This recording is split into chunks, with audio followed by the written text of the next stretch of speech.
Hello students, our today topic is land resource and agriculture, भू संसाधन और कृषि।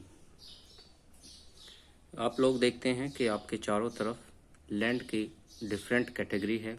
कहीं पर हम भूमि के ऊपर मकान बनाए हुए हैं, कहीं पर रेलवे लाइन है, कहीं पर रोड है, कहीं पर इंडस्ट्री लगी हुई हैं, कहीं पर हमारे एयरपोर्ट हैं, तो कहीं पर डैम का कंस्ट्रक्शन है, कहीं पर फॉरेस्ट एरिया है, कहीं पर हमारी जो चारागाह भूमि पास्चर लैंड जो है वो व्यवस्थित है। इस चैप्टर में हम पढ़ते हैं कि हमारी जो लैंड है उसको कितनी कैटेगरी के अंदर, किस किस कैटेगरी के अंदर डिवाइड किया गया है। टाइम के अकॉर्डिंग लैंड यूज चेंजेस किस प्रकार से होते हैं, किस प्रकार से हमारी लैंड की एक कैटेगरी अदर कैटेगरी के अंदर चेंज होती है। जैसे कंट्री का इकोनॉमिक कंपोजिशन इंक्रीज होता है, साइज ऑफ इकोनॉमी इंक्रीज होती है, लैंड पर प्रेशर इंक्रीज होता है, तो इसकी कैटेगरी जो होती है वो किस प्रकार से चेंज होती। साथ ही इंडिया में एग्रीकल्चर का जो डेवलपमेंट है उसके लिए क्या स्ट्रेटेजी यूज की गई और इंडियन एग्रीकल्चर्स की प्रॉब्लम्स क्या हैं वो इस चैप्टर के अंदर हम स्टडी करेंगे। तो सबसे पहले आप देखें, you must have observe that the land around you is put off different use. आप अपने चारों ओर भूमि के कई उपयोग देखे होंगे जिसमें भूमि का उपयोग डिफरेंट कैटेगरी के अंदर होता है। Some land occupied by rivers, some may be have tree, and on some part of roads and buildings have been built। आप लोगों ने देखा होगा कि पृथ्वी के भूमि पर कुछ भाग पर वृक्ष हैं जबकि कुछ भाग पर सड़कें व इमारतें निर्मित है। विभिन्न प्रकार की भूमि विभिन्न कार्यों के लिए उपयोग की जाती है। Different type of land are suited different use. Human being thus use land as a resource for productions as well as residence and recreations.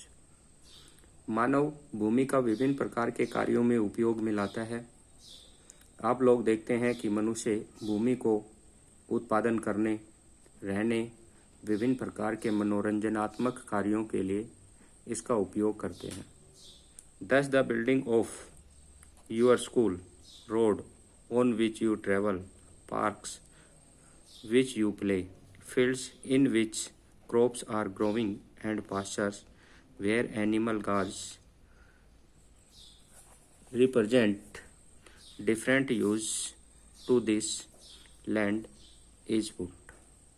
आप लोग देखते हैं कि आपके स्कूल की इमारत, सड़कें जिन पर आप यात्रा करते हैं, खेल के मैदान जहाँ पर आपके खेलते हैं, खेत जिन पर फसलें उगाई जाती हैं और चारागाह जिन पर पशु चरते हैं आदि भूमि के विभिन्न उपयोग को प्रदर्शित करते हैं। जो हमारी लैंड की कैटेगरी है उनको ये शो करते हैं। इसमें आगे आप देखें, लैंड यूज रिकॉर्ड। लैंड का जो रिकॉर्ड है वो मेंटेन जो किया जाता है वो लैंड रेवेन्यू डिपार्टमेंट के द्वारा किया जाता है। ये ध्यान में रखना आपको। Land use records are maintained by the land revenue department. भू राजस्व विभाग के द्वारा भूमि का पूरा रिकॉर्ड रखा जाता है कि किस भूमि पर किस प्रकार के कार्य किए जाते हैं। भूमि का उपयोग जो अलग अलग विभागों के अंदर किया जाता है, वर्गों के अंदर किया जाता है, तो उसका पूरा लेखा जोखा जो होता है वो लैंड रेवेन्यू डिपार्टमेंट के थ्रू रिकॉर्ड किया जाता है, उसको मेंटेन किया जाता है। यह ध्यान रखना। The land use category add up reporting area which is somewhere different from the geographical area. भूमि उपयोग संवर्गों का कुल जो योग होता है उसे हम रिपोर्टिंग एरिया के नाम से जानते हैं। यानी कि जितने भी हमारे लैंड यूज की कैटेगरी होती है उन सबको इंक्लूड करके टोटल जो लैंड होती है उस लैंड को हम रिपोर्टिंग एरिया के नाम से जानते हैं। जो ज्योग्राफिकल एरिया है, देश का कुल जो क्षेत्रफल होता है उससे डिफरेंट होता है।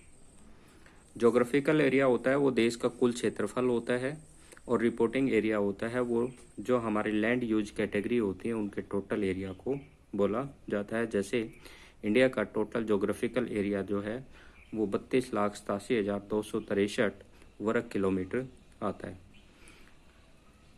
इसको हम ज्योग्राफिकल एरिया कहते हैं, जबकि इस 32,87,263 वर्ग किलोमीटर क्षेत्र में कितने क्षेत्र पर कृषि की जाती है, कितने क्षेत्र पर बिल्डिंग बनी हुई है, कितने क्षेत्र पर इंडस्ट्री लगी हुई है, कितने क्षेत्र पर पशुपालन किया जाता है, कितने क्षेत्र पर वन है, कितना क्षेत्र जो है हमारे खाली भूमि के रूप में या बंजर भूमि के रूप में है, ये सारे इंक्लूड कर लिए जाते हैं, तो उसको रिपोर्टिंग एरिया कहते हैं।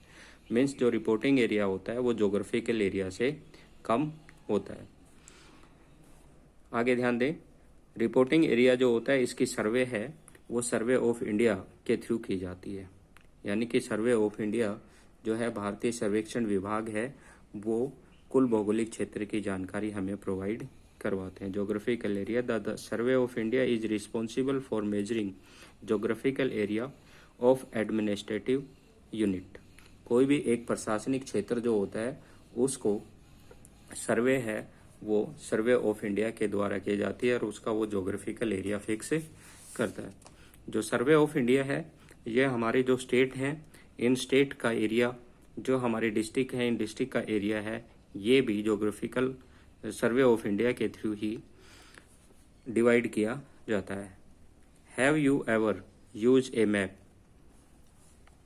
Prepared by survey of India? जो मैप आप यूज करते हैं, इंडिया का मैप जो आप यूज करते हैं, डिस्ट्रिक्ट का मैप यूज करते हैं, वो सर्वे ऑफ इंडिया के थ्रू तैयार किए जाते हैं। The difference between the concept are that while the former changing somewhat depending on the estimated of the land revenue record, the latter does not change the stay fixed as per survey of India measurement।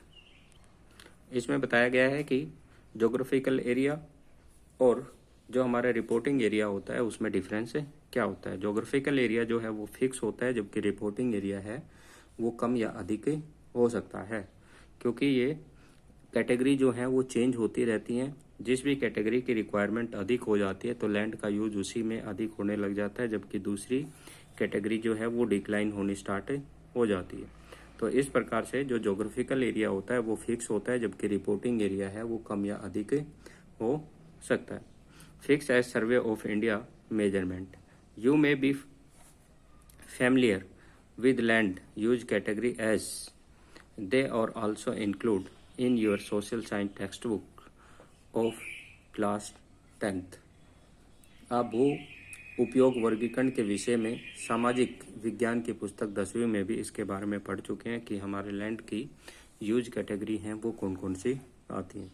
इनको एक बार फिर से हम explanation करते हैं, इनका वर्णन करते हैं, क्लासिफिकेशन करते हैं कि कौन कौन से हमारी ज्योग्राफिकल एरिया है उसको कैटेगरी के अंदर डिवाइड किया गया है। तो इसमें सबसे पहले हम ध्यान दे रहे हैं land use category as maintained in the land revenue record are the follow. सबसे पहले आती है आपकी फॉरेस्ट, वनों के अधीन जो हमारा क्षेत्र आता है वो। It is important to note that area under actual forest cover is different from area classified as forest. जो एक्चुअल फॉरेस्ट एरिया होते हैं और फॉरेस्ट अंडर एरिया जो होते हैं वो डिफरेंट होते हैं। एक्चुअल फॉरेस्ट वो होते हैं जितनी लैंड के ऊपर हमारी फॉरेस्ट ग्रोइंग है, जहाँ पर वन लगे हुए हैं, फॉरेस्ट कवर्ड एरिया है, वो उसके अंदर आता है। जबकि जो अंडर फॉरेस्ट आते हैं वो अंडर फॉरेस्ट एरिया के अंदर वो एरिया आते हैं जो फॉरेस्ट के लिए रिजर्व कर दिए गए हैं। जैसे कि हमारे इंडियन गवर्नमेंट ने 33% पार्ट है वो ज्योग्राफिकल एरिया का 33% पार्ट है वो फॉरेस्ट के लिए रिजर्व किया गया है, तो वो आ जाती है आपकी फॉरेस्ट रिजर्व एरिया। और अंडर फॉरेस्ट एरिया जो है वो हमारा 23% है, जो हमने पिछले चैप्टर के अंदर भी पढ़ा था, +1 में भी इसके बारे में हमने पढ़ा था। Different from the area of classified as forest, the latter is the area which the government of government has identified and demarcated for forest growth। इसके अंदर वो क्षेत्र आते हैं जो भारत सरकार जो है वो फॉरेस्ट के अंदर इसको इंक्लूड करती है। सरकार द्वारा वर्गीकृत वह वन क्षेत्र जिस पर वनों का सीमांकन किया जा सकता है, जहां पर वन उगे हुए होते हैं और जहां वन विकसित किए जा सकते हैं, उनको हम फॉरेस्ट एरिया के अंडर इंक्लूड करते हैं। भू राजस्व the land revenue records has consist with latter definitions, thus there may be an increase in the category without any increase in the actual forest। कि फॉरेस्ट एरिया के लिए जो land reserve कर दी जाती है, जैसे कि इंडिया के अंदर 33% पार्ट जोग्राफिकल एरिया है वो फॉरेस्ट के लिए रिजर्व है, तो उससे जो हमारी फॉरेस्ट लैंड है वो इंक्रीज हो जाती है, लेकिन एक्चुअल फॉरेस्ट कवर्ड जो एरिया है वो हमारे उतने ही रहते हैं। जो डेफिनेशन हमारे फॉरेस्ट डिपार्टमेंट ने दी है वो है कि इसके अंदर वह क्षेत्र दर्ज होता है जो वास्तव में वनों के अधीन होता है, परंतु इसको फॉरेस्ट रिजर्व के रूप में इसको इंक्रीज करके और फॉरेस्ट कवर्ड एरिया को हम इंक्रीज कर सकते हैं। तो ये आपको इसमें ध्यान रखना है कि वास्तविक रूप में वन कितने क्षेत्र पर पाए जाते हैं और वनों के लिए कितनी भूमि जो है वो रिजर्व है। तो ये मैंने बता दिया है, वनों के लिए रिजर्व भूमि है वो 33% और वास्तव में एक्चुअल में जो फॉरेस्ट कवर्ड एरिया है वो हमारा है 23%। तो ये आपको ध्यान में रखना है। मीन्स आपको ये ध्यान में रखना है कि अंडर फॉरेस्ट के अंदर हमारी जो लैंड है वो जोग्राफिकल एरिया का 33% पार्ट आता है और एक्चुअल फॉरेस्ट एरिया है वो 23% पार्ट पर है। तो ये आपको ध्यान में रखना है। इसके बाद आते हैं बारन और वेस्टलैंड। बारनलैंड और वेस्टलैंड। बारनलैंड और वेस्टलैंड जो होती है, बंजर और व्यर्थ भूमि जो होती है वो कौन सी होती है? The land which may be classified as the wasteland such as barren, hilly terrains, desert lands, ravines etcetera normally can not be brought under cultivations with the available technology. यह वह भूमि है जो प्रचलित प्रौद्योगिकी की मदद से कृषि योग्य नहीं बनाई जा सकती, अर्थात हमारे पास जो अवेलेबल टेक्नोलॉजी है उस टेक्नोलॉजी से भी हम इसको यूजेबल नहीं बना सकते। ये बारनलैंड होती है, बंजर और व्यर्थ भूमि ये होती है। वह भूमि जो प्रचलित प्रौद्योगिकी की मदद से भी कृषि योग्य नहीं बनाई जा सकती, जैसे बंजर पहाड़ियाँ हैं, मरुस्थलीय प्रदेश है, गहरे गहरे गड्ढे वगैरह, रेवेन्यूज वगैरह जो हैं, ये इस प्रकार की कृषि अयोग्य व्यर्थ भूमि के अंतर्गत इसको इंक्लूड किया जाता है। नेक्स्ट लैंड की जो कैटेगरी आती है वो हमारी आती है land put to non agriculture use. वह भूमि जो कृषि के लिए उपयोग नहीं की जाती, नॉन एग्रीकल्चर एक्टिविटी में इसको इंक्लूड किया जाता है, अर्थात कृषि ना करके और उसके ऊपर इंडस्ट्री है, रोड है, ट्रांसपोर्ट है, सेटलमेंट्स हैं, ठीक है, इस प्रकार की एक्टिविटी की जाती है, तो उसको हम land put to non agriculture use के अंदर इंक्लूड करते हैं।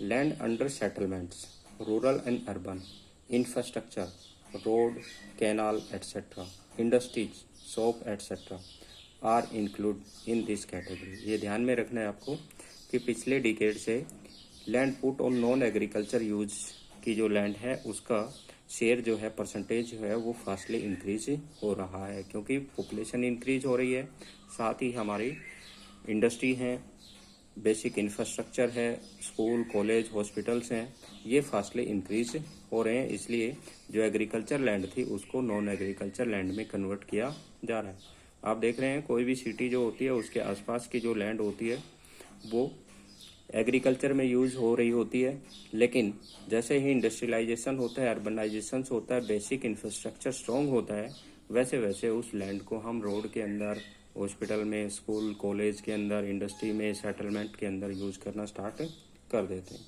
तो इससे लैंड यूज जो चेंज है वो हो रहा है। N expansion in the secondary and tertiary activities would lead to an increase in this category to land use। कि द्वितीय और तृतीय जो क्रियाकलाप हैं इनमें तेजी से वृद्धि हो रही है, जिससे भूमि उपयोग के अंदर भी इस कैटेगरी के अंदर इंक्रीज हो रही है, वृद्धि हो रही है।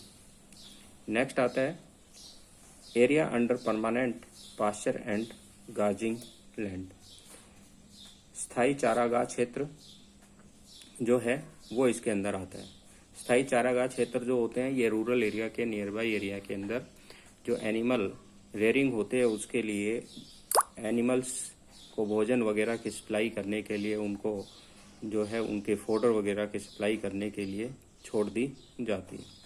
Most of this type land is own by the village panchayat. इस प्रकार की जो भूमि होती है उसमें ग्राम पंचायतें जो होती हैं वो उनके मालिक होती हैं और द गवर्नमेंट या सरकार होती है। Only A small proportion of this land is privately own. इसमें से कुछ जो थोड़ी बहुत भूमि होती है वही प्राइवेट जो है वो निजी अधिकार के अंदर होती है। The land own by the village panchayat come under common property resource. Panchayat जो होती है वो इसको कॉमन प्रॉपर्टी रिसोर्स साझा संपत्ति संसाधन के रूप में उपयोग में लाती है, अर्थात जो विलेज के पुअर पर्सन होते हैं वो यहाँ से अपनी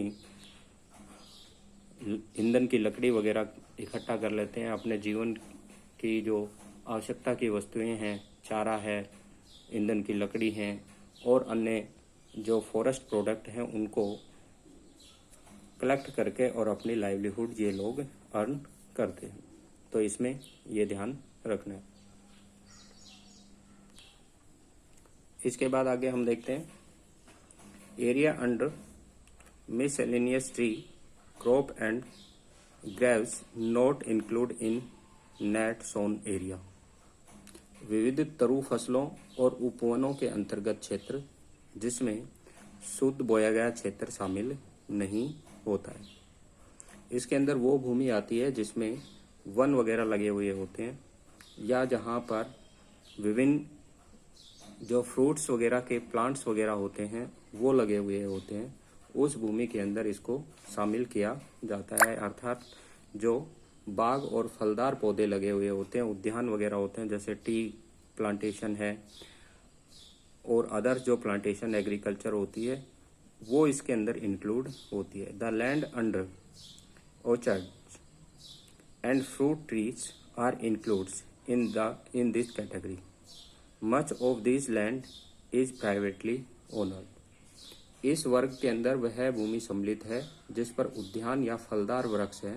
इस प्रकार की अधिकतर भूमि जो होती है वो निजी स्वामित्व वाली होती है। प्राइवेट ओनरशिप के अंदर इस प्रकार की लैंड होती है। तो इसके अंदर हम इंक्लूड करते हैं विभिन्न प्रकार के फलों और उद्यान उपवनों वाली भूमि को।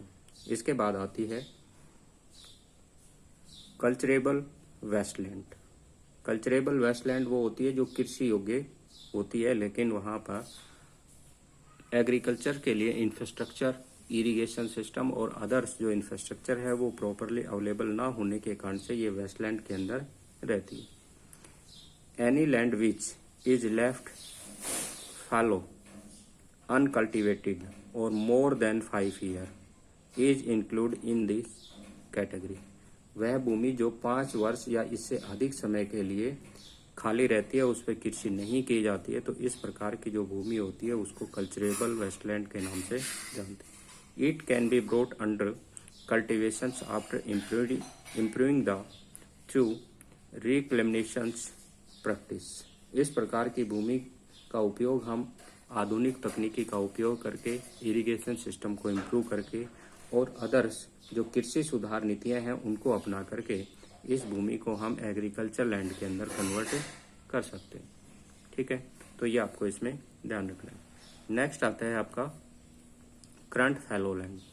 करंट फैलो लैंड वह लैंड होती है जो कुछ समय के लिए खाली छोड़ दी जाती है, यानी कि सोइल की फर्टिलिटी या लैंड की फर्टिलिटी जो होती है वो अनफर्टाइल हो जाती है, तो उसमें नेचुरली फर्टाइल करने के लिए उसको कुछ समय के लिए खाली छोड़ दिया जाता है, तो उसको हम बोलते हैं करंट फैलो लैंड। तो इसमें ध्यान दें, this is the land which is left without cultivation.